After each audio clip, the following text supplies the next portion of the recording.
Today I'm going to tie a fly I call the Adams Ishigaki Kebari. This fly combines a traditional Adams pattern with the Ishigaki Kebari, which is a very useful dry fly. The fly starts out with a traditional dry fly hook, size 14 or 16. Gray thread starts at the top of the fly, and you go back about 10 to 12 turns and trim that off. The hackle you use for this fly is a grizzly hackle, dry fly hackle, and I use one that's about one size bigger. So for a size 14 hook, I use a size 12 hackle. And you want to tie this down in back of those wraps in a reverse direction.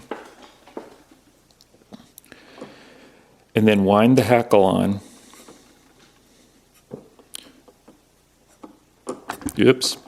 Wind the hackle on 2 full turns. And tie down. Tie everything down good and back.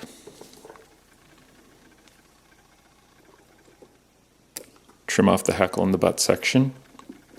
And you can probably get about a half a dozen flies off of a single hackle because you use so few wraps on here.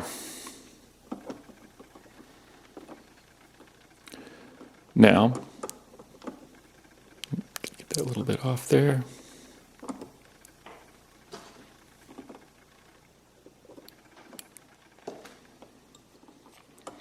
Wind the thread back to the bend of the hook. Wax it lightly, and do a very thin layer of muskrat dubbing.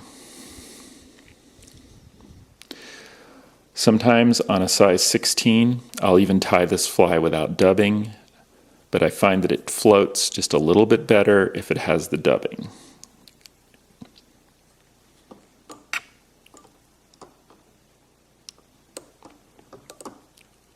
Wind the dubbing forward on the fly, giving it a nice tapered body.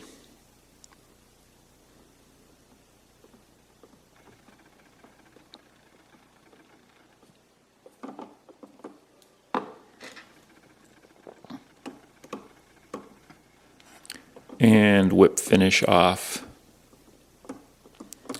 in back of the hackle. Trim and you're done. About as simple as it gets. This fly floats pretty well dry, even without dry fly floatant. It also fishes very well just under the surface as a damp fly, kind of swinging across the currents.